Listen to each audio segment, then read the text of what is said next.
Welcome everybody to Dead Talk Live, and tonight we are joined by Tennille. I'm sorry, I always screw up the names in the opening intro. Tennille Reed from SurrealEstate. Tennille, thank you so much for being with us. How you doing? Oh, I'm doing really great. Thanks. Thank you so much for having me. It's an honor to have you with us, and I'm really excited to talk about a lot of stuff. First off, I want to talk about. I've been reading a little bit about your bio and how you made your way as a Canadian down into Hollywood and into the American acting scene. So give us some insight on Oh, let's see. Where do you begin? that. Well, let's start with this. I love asking this question. When did you realize at what age that acting is what you really wanted to do? That's a good spot to begin because I was pretty young when that bug bit. Um, I think I owe it to like Growing Pains, that TV show with Leonardo DiCaprio, who I think he was on it for a season. And I Yeah. remember watching it one night with my mom, and I was like, "Mom, I think I want to be an actor. Can I get an agent?" And my mom immediately said, "No," because I was like 8. Yeah, yeah.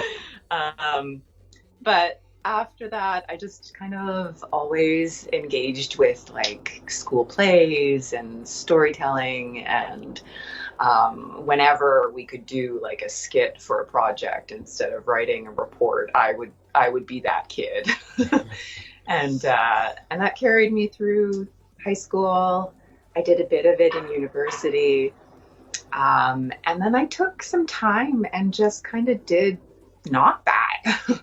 I worked in like communications for a little while, and then decided at one point that the calling was just a bit too loud, and I stopped ignoring it and decided to plunge into a 3 year theater conservatory, Awesome. and and I've been acting ever since. That is It was kind of awesome. the best decision I could have made to Yes. go back to school later in life and you know get the craft, get And get that under my belt. did you have to, at the start of your career, did you have to like step away from Canada, come to the United States to get started, or did it all happen for you in Canada?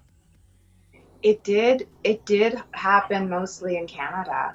Um, my I when I finished theater school, I was doing some theater for a little while until I made that transition into film and TV. It was not an easy transition.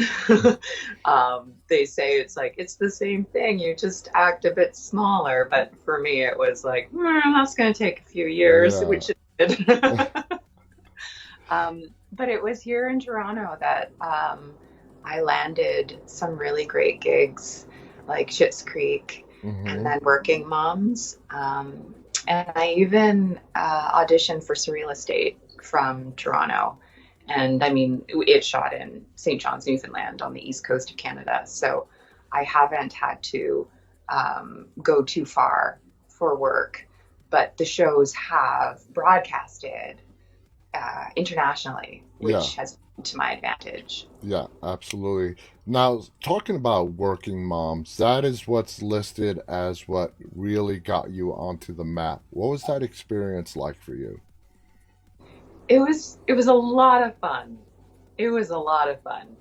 That's a force of a group to work with, and it was, I think, one of the first sets I was on that had, so many women behind the camera, and that was really new. It was a very different vibe on set. Um, and yeah, it was really cool. And I just really loved the the storyline that they gave to me. It was something I'd never played before, and Mm-hmm. it was kind of wacky but rooted in honesty and earnestness, and I had a good time exploring my character Bianca in that in Now, that realm. I believe Working Moms lasted for what, three, 4 seasons? Yeah, yeah, I was there at the end of the second season through to the fifth season. And would you say that was like the biggest, jump in your career that led to bigger and better stuff, landing you the role on Surreal Estate and so on? Yeah, I think so. I mean, who knows what happens behind, casting doors and what they talk about, but it definitely felt like the pivotal production to be a part of. It because like I said earlier, it is shown across Netflix International, and Mm-hmm.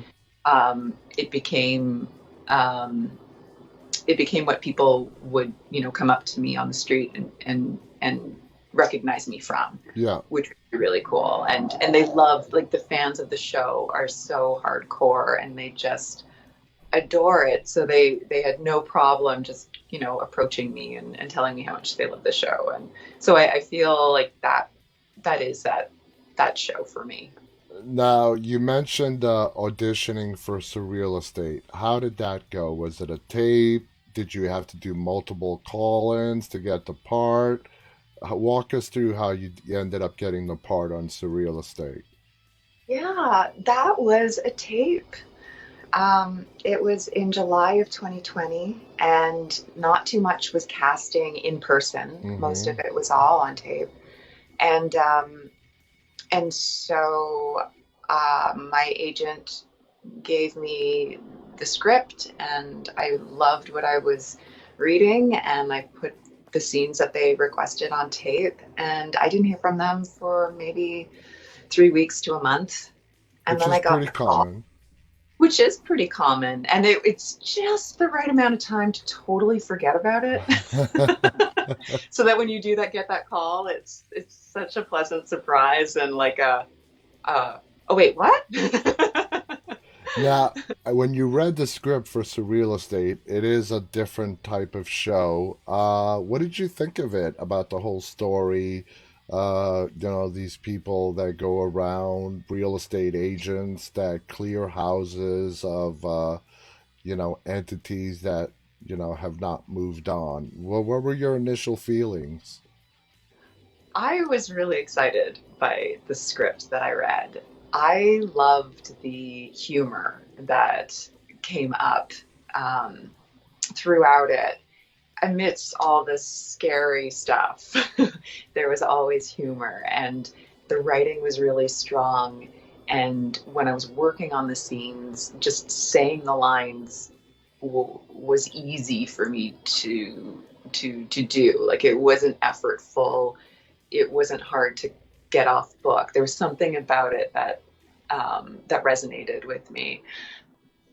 I think you've got this show that balances, the spooky horror and the screams and the jump frights with a lot of relationship and a lot of humor.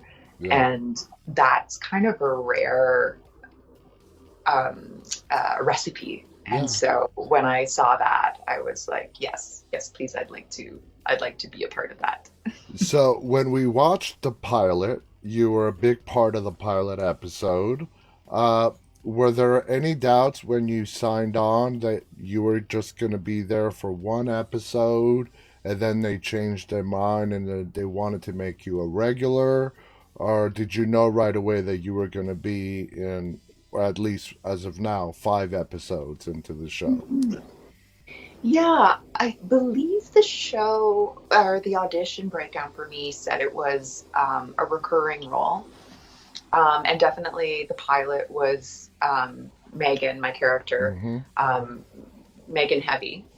Um, and so I wasn't sure how they would play her out.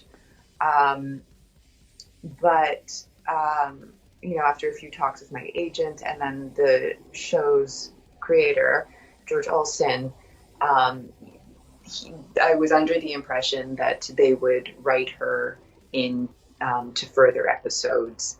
And I remember George sending me an email once and saying, "Well, we'll try and keep you having fun." How do you feel about Megan sort of becoming Luke's character love interest on the show? Yeah. Um, it's pretty interesting. I think they're quite similar in some ways, but complete opposites in others. Like Yeah.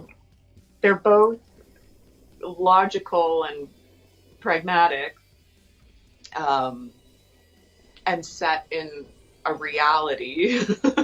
It's just that the realities are very different. Yeah, yeah, yeah. I think you guys make a great couple. Now, is this your first dive into a horror genre type show? Yeah, to this extent, for sure. For sure. What I love about Surreal Estate, it captures, like you said, a little bit of everything.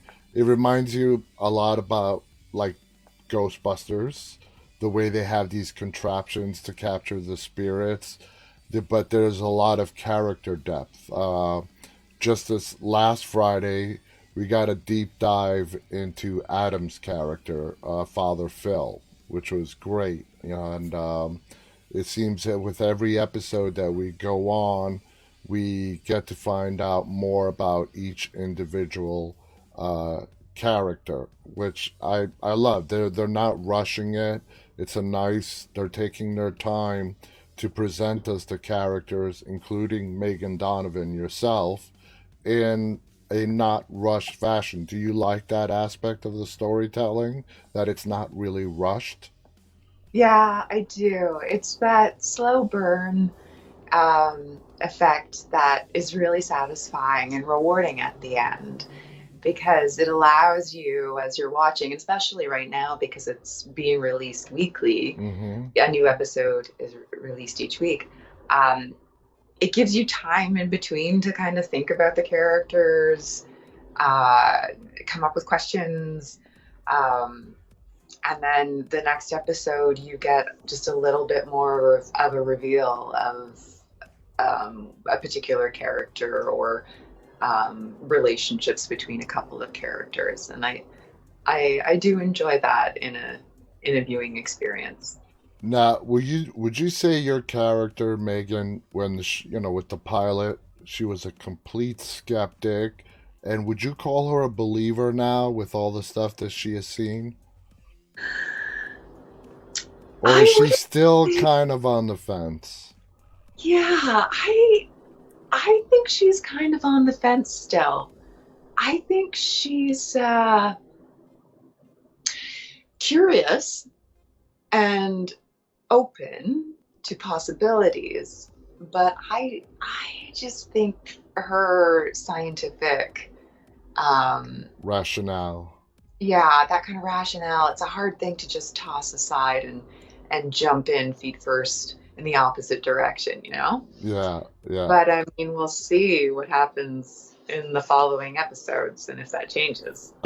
I'm curious. We have 5 episodes left to go, and I believe we're getting a new one tomorrow. That's Uh, right. Megan is probably the most relatable character on the show when it comes to everyday people. You just broke up, like last episode or the episode before with your live-in boyfriend, and that sort of opened the door for things to progress between you and Luke. Uh, Without telling us what we have not seen yet, do you like the trajectory that your two characters are on right now? Yeah, I do. I think it's interesting to see two characters that are so opposite with different footings in reality, Mm-hmm. I guess, um, come together and get along. I think it adds a kind of, well, I mean, they say opposites attract, but also I think there's a resourcefulness when you put two completely different people together because one person is drawn from the other. Like it's an interesting dynamic that way. So I think the trajectory for those two characters could be a really interesting one Yeah. in It how they plays out, how it plays out. We just got to wait and see how that happens. Now, Adam was our guest last week. I don't believe I asked him this question. Were you guys actually shooting during the height of the COVID pandemic? Because I know you're done shooting all 10 episodes. Yeah, we shot in 2020, September through to December. So it was yeah, just basically the last quarter of last year. Um, and the pandemic definitely was going strong, but we were part of the maritime bubble, which was all of the East Coast provinces, Yeah, and it was kind of a very protected area. You needed like government permission to just go there. You couldn't just visit. People who were from there couldn't even return, if they yeah. didn't live there. So it was a very safe place to be. I Mm-hmm. mean, I don't even think they had any cases at one point. Wow. That's how safe it was. Yeah. So, looking now that we're halfway through the season, what is the reaction that you're getting from fans? Do you see the show increasing in popularity? More people are hearing about it, watching it. Are you getting messages in regards to the show? What is that like? Yeah, yeah. I think each week, more and more people are hearing about the show and tuning in. I'm definitely getting more messages. It's wonderful on Twitter on Friday nights. The core, most of the core cast Uh-huh. has been live tweeting, and so that's just been a wonderful kind of feedback loop to hear what other people are responding to and what they're liking. And it's kind of like what you said earlier about how each episode reveals a little bit more. People are really curious about these characters and they want to know what's their backstories. Where are they coming from? What are they going to do next? What's going to happen next? And that's very exciting. Would you say Megan Donovan is the complete opposite of you? Do you guys have similarities as these episodes went on? Did you find the writers writing the character of Megan Donovan more around your personality? Um, I mean, I'm pretty skeptical myself, so I would say we do match in that way.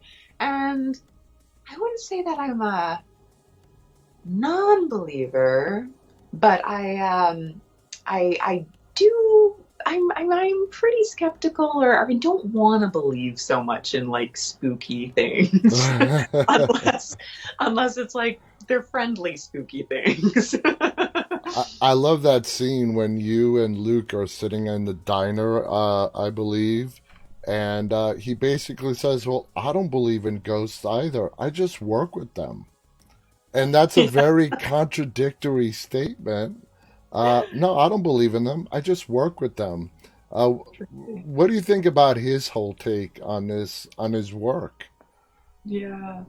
Yeah, well, I mean, I think Megan is very much compelled by it and curious about it and him, because that statement sums it up right there. It's like he's very pragmatic about it and rational. He doesn't believe in it. It's simply his work. Like it makes complete sense to him to say Yeah. that sentence. But to everybody else is like, okay, you don't believe in this, but you work with them. Okay. Yeah. So, I mean, I guess there's still a part of you that's skeptical. Uh, Tell us what the atmosphere is like on the set. How does everybody get along with each other? Have you guys become friends over the course of shooting those first 10 episodes? What is that like? Yeah, it was really nice to work with them. I would say uh, there were so many ingredients that made our friendships happen. Like everyone's super kind and nice to begin with, and super talented and generous and warm. Like that was across the board. Couldn't have asked for better scene partners to Yeah. play with. Um, Also, we were all from different places coming to Newfoundland to shoot this. So we were all like, it kind of felt like this.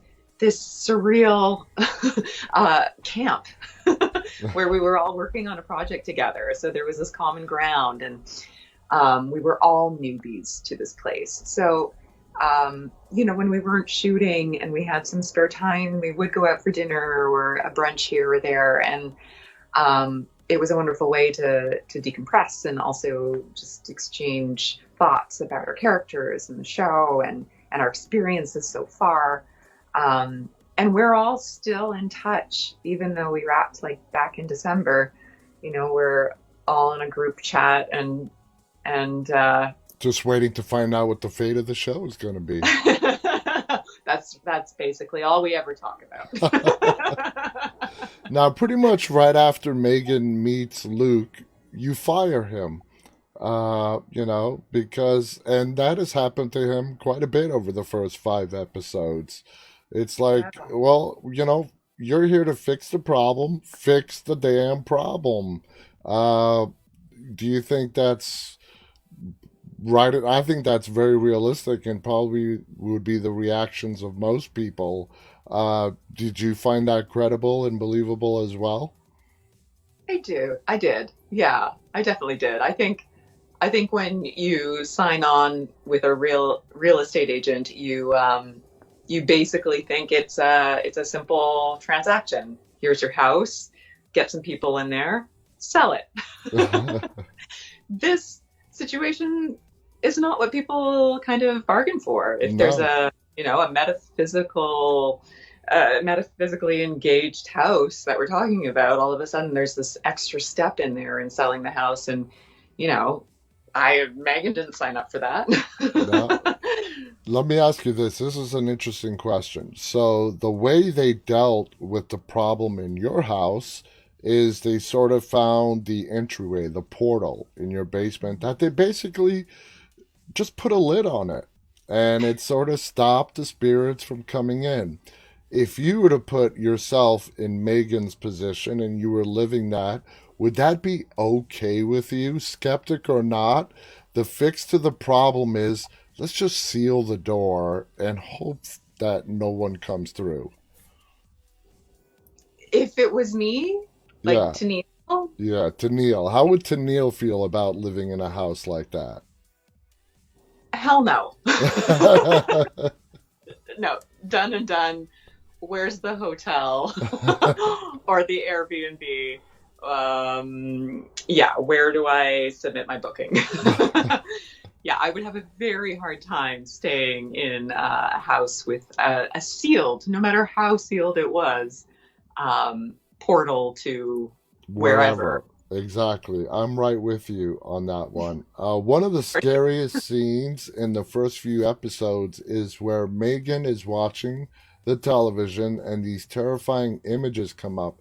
And the next thing she knows, she wakes up and she's basically in the images with these beings cutting her open. And she actually wakes up with a real mark on her chest. What does that tell us about how real these experiences are? Is she dreaming? Are they actually happening? What's your interpretation of that? Mhm. Well, I think that's kind of the the the real kernel of Megan's tension and dilemma. It's this strange things are happening that she can't logically make sense of, but physically they're happening. Physically, she has a cut on her chest. Yeah, Um, it's so difficult for her to make sense of that, and um, she does not want to, you know, admit that it could be something that can't be found in a textbook or that she hasn't been able to explore like really finitely. yeah, rationalize that it is something unexplainable. Uh, Mhm. I love the story with the house and how they wrote into it with Luke's mom in that house. We just saw a scene 2 episodes ago where Luke actually, for lack of a better term, makes his move with you. And he approaches your house with a bottle of a wine, I believe. You let him in. He goes up to the library, I believe, on the second floor, and he has that whole interaction with his dead mother. Now, something to me, and this is up to interpretation, doesn't seem right with the spirit of her mom to me. It seems like it could be somebody mimicking his mom. Maybe it's because we don't want to think any mom would be so cruel to her son, especially in death. What do you make of that scene? And of course, we're not asking for you to reveal anything moving forward, just focusing on that scene while you're downstairs getting the drinks ready and Luke's alone in that library and having that conversation with his dead mom. How do you interpret that scene? Mhm. Well, I see it as an extension of what this house is capable of. I Megan herself goes through these very specific hauntings that involve, medical, clinical things. Yeah, I think what scares her the most is, failing at becoming a doctor, or failing while at being a doctor, yeah, like when it becomes life and death. And I think that perhaps the house has that effect on Luke as well, in a way that perhaps his biggest fear, or one of his fears, came out of being abandoned or feeling like he was abandoned by his mom as a kid. And maybe that's the house's way of haunting him. yeah. That's kind of how I um, rationalized it. And it's funny, you with Luke, you have his connection to the house. I believe that was the last place his mom was seen alive going into. After that, it's a mystery as to what happened to her. And then you have Luke's interaction uh, on in several episodes now with his dad as well. He's trying to get the truth out of his father about what really happened with his mother. And I know there's a big surprise coming for us sometime in the next 5 episodes where hopefully we're going to get to find out the truth of what really did happen between Luke and his mom. Where do you see your character, Megan Donovan?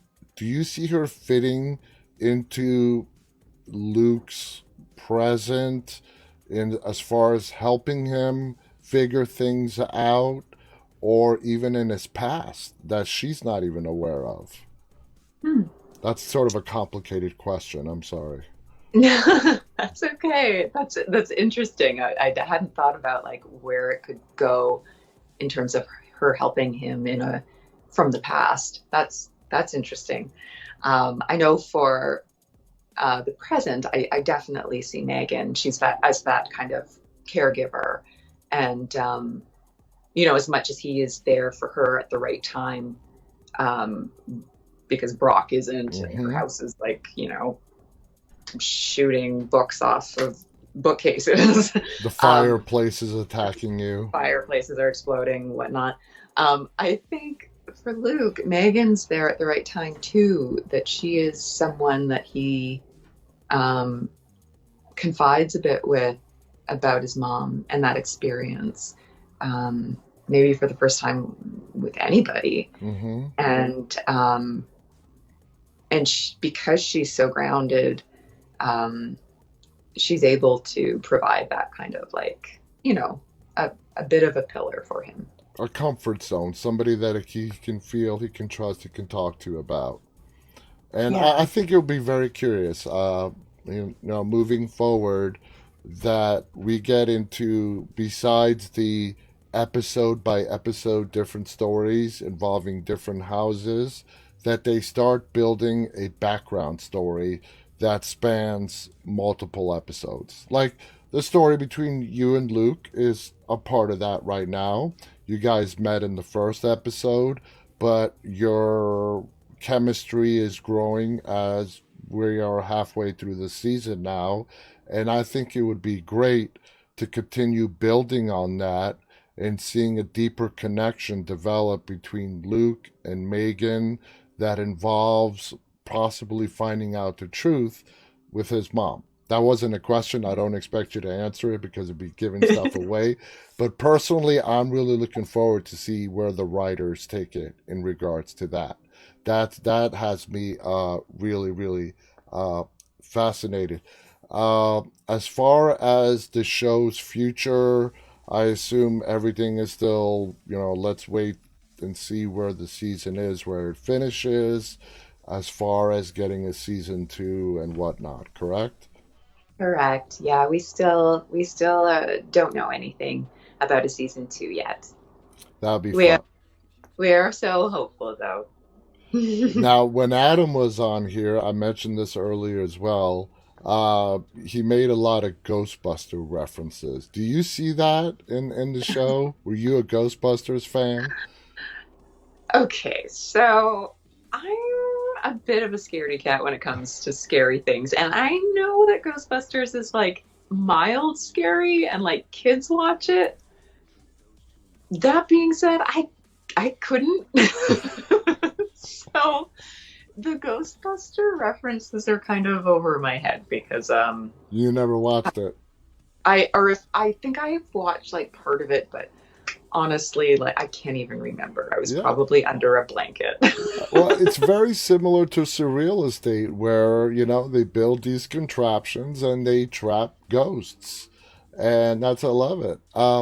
Now, as a fan of Surreal Estate, which character, even yourself included, do you find most fascinating? Is it Luke? Is it Father Phil? We got a deep dive, probably one of the deepest dive in Father Phil, Adam's character, last week.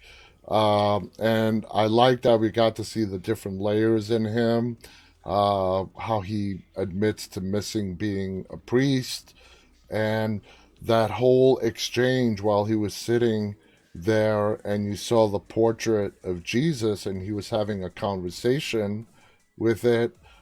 That was very touching. Which character, if you're looking at it from a fan's point of view, do you think is most intriguing and has like the more depth to them? Hmm, that's a really good question. I mean, from a fan's point of view, I feel like there's such a wide spectrum of fans who are tuning in. So I'm not sure if there's one, like figure that stands out. Um, I know personally, I really enjoyed Father Phil's Yeah. uh, character. I think that is, I mean, he played it so beautifully and it was written so well. And we don't get to hear that character, that voice very often. And and so I was definitely like intrigued to know. I wanted to know more about Father Phil His history and with the I got church. that Yeah, we from did. last episode. That Yeah. I messaged him right after the episode. I'm like, Adam, that was freaking fantastic. Great Yeah. job. Now, Yeah. we have a new realtor in the team that could potentially be competition for Megan, let's say. What can you tell us about that? Well, I don't have much to tell. I mean, I'm gonna be Team Megan until the cows come home. So, Now, um, now it's looking good so far. The what's the character? What's her name? Susan. Susan, yeah, Susan, yeah, Susan, the very ambitious realtor. You got to love her drive. She yeah, actually is in support of Luke and Megan. Uh, yeah, she's been pushing, for them to build on something and pushing Luke, even though he likes to describe his neat little piles, his that's right. personal pile and his business pile. But he's been pushing him – to go for it with you. Yeah, And yeah.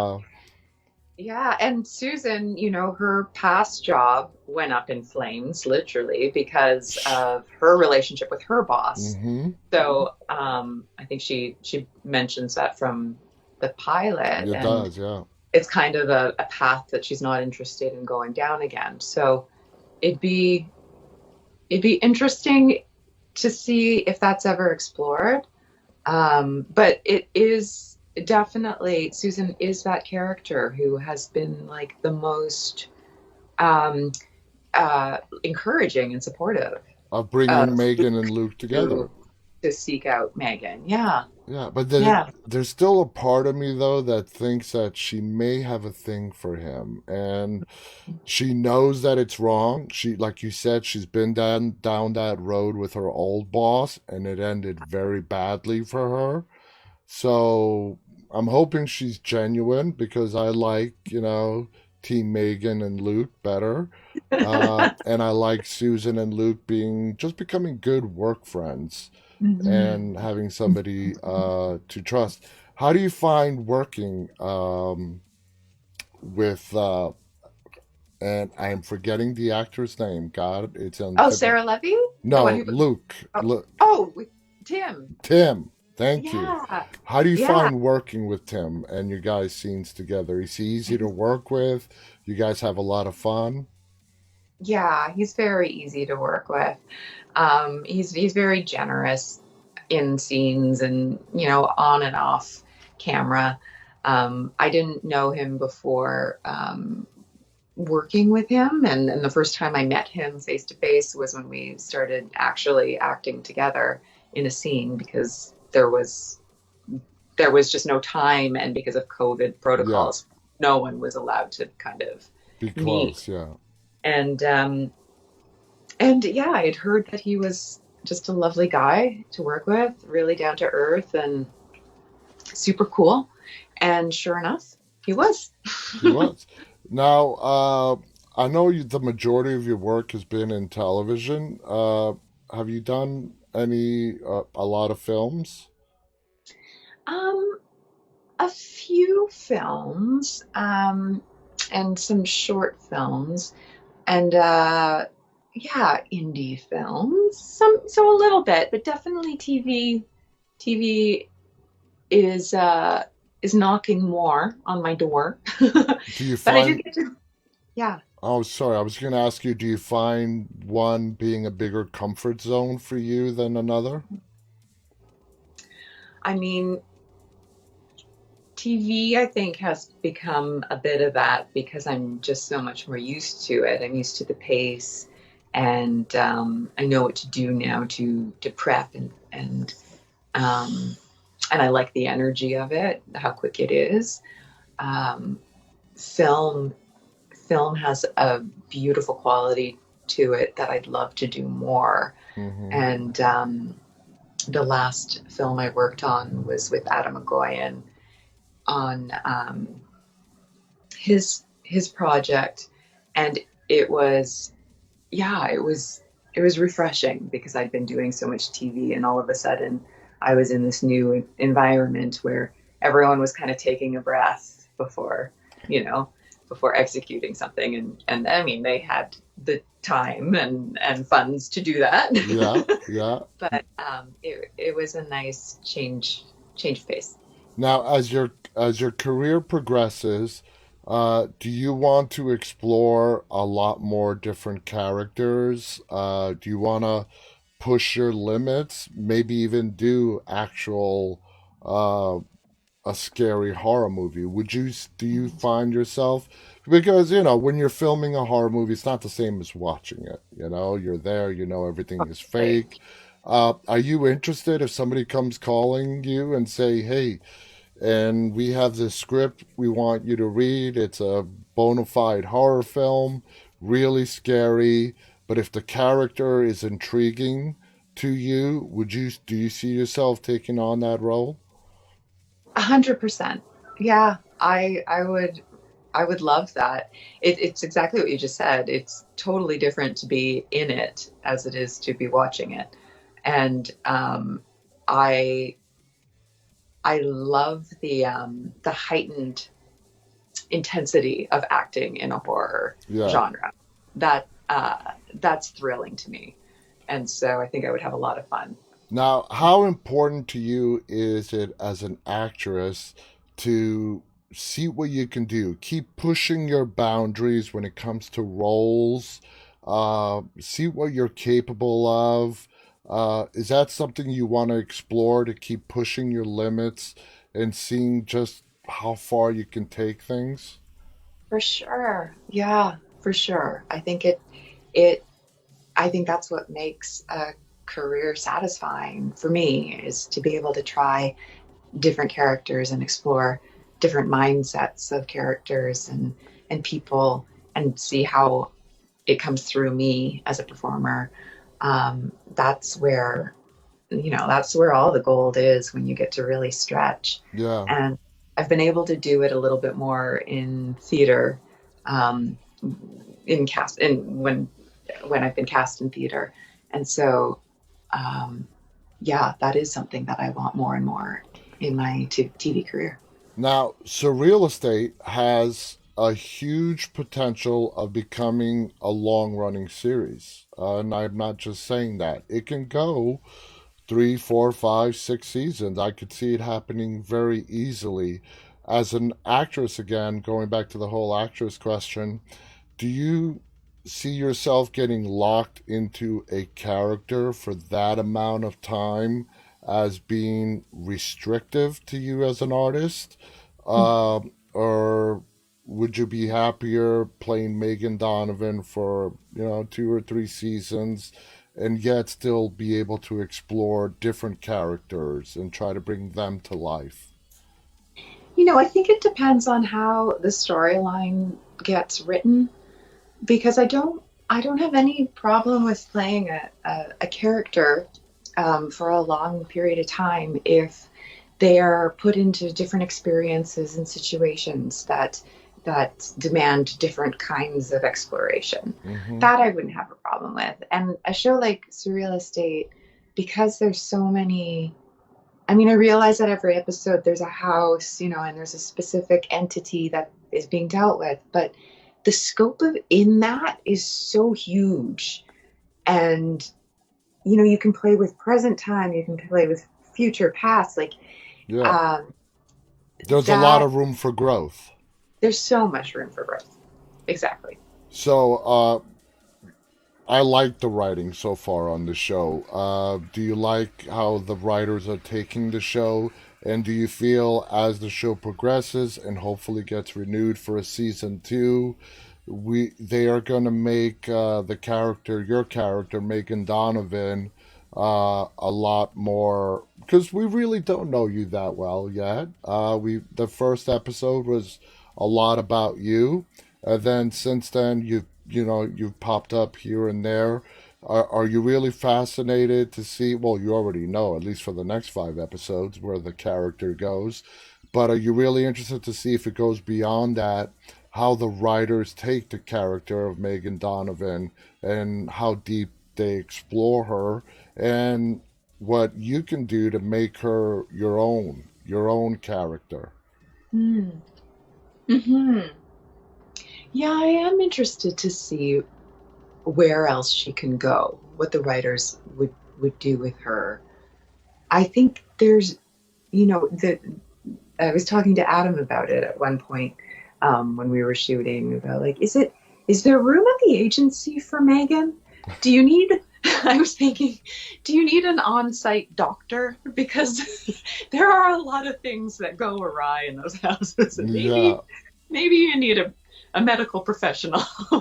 And within that, her being present to their encounters with the houses a bit more, it'd be interesting to see her angle on it. Maybe she gets swept up in it, or maybe she is this kind of anchor that keeps things grounded. I'm not sure, but I'd be very interested to see what they could do with her for sure.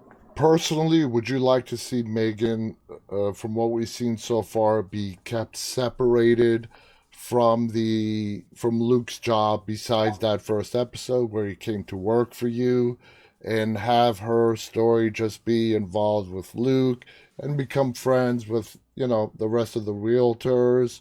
Or would you like to see her actually becoming, like you just said, more and more involved with his team and even possibly contribute? Would you like to see that? Um, Selfish Tennille would like to see that because I had so much fun playing with the other actors too, as well as Tim. Yeah. Um, uh, I have more and more story overlap with the agency and the members in the agency in the next 5 episodes, Okay, that's good to and know. so being able to play with Adam and Sarah and Mo and Savannah. It was a lot of fun, and so of course I would love that. Um, it'd be interesting, I guess, to see. I would like to play whatever avenue would give me the most, I guess, like growth Freedom. and freedom. Yeah. Yeah. And like new things to explore. That whichever one the writers, whichever avenue the writers would think, oh, there's more potential here, or there's more scope over here, I would take that because I think both avenues are fabulous, and it would Yeah. just be a matter of what you could do with it. Now, in the beginning, you mentioned theater. Is theater and keeping the door open to doing more theater something you want to happen? I mean, it's not something that's in your past. You're not going back to it. It sounded like you really have a passion for theater, and if an opportunity arises and you have the time, it sounds to me like you would jump at the chance to do theater again. Totally. I definitely would. It it it's definitely where I came from, and I think if there was a way to, slip a production into a year, or every so often, I'd be pretty happy about that. Yeah, that would be awesome as well. I can't believe, but we're almost out of time. Any final thoughts on the show? Guys, if you don't know, we haven't mentioned this yet. The show is called Surreal Estate. It's available on the Sci Fi channel here in the United States. Where is it available in Canada for people to watch?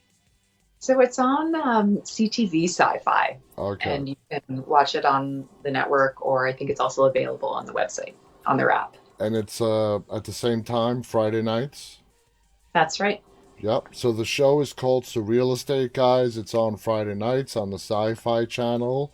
It's a great show. It's not like your edge of your seat, scary, oh my God, I'm not going to be able to sleep with the lights off tonight type of horror. It's a nice blend of some spooky stuff, very deep character development, storytelling, and there's this sting arising between Tennille and Tim and a love interest that I'm very fascinated to see where it goes. Tennille, thank you so much for being our guest. Any final thoughts you want to share with our audience? Oh, um, no, you just summed up the show so nicely, and I appreciate you inviting me on to be a part of this. This is wonderful. I'm so happy that you joined us. I'm so happy that I got a chance to talk to you, and I was happy to meet Adam last week. You really does sound like you are all a great bunch of people to work with, and I can totally see you guys having so much fun on the set together. And I totally believe that you guys have a group chat going talking about a possible next season. I wouldn't lie about No, that. no, no. I know you wouldn't. Thank you so much. Guys, thank you so much for tuning in. Just a little side note, tomorrow's episode is starting with our guest Peter Dukes is starting at 4:15 p.m. Eastern. On behalf of Tennille Reed and myself, please stay safe and always stay walking. Good night, everybody. Thank you.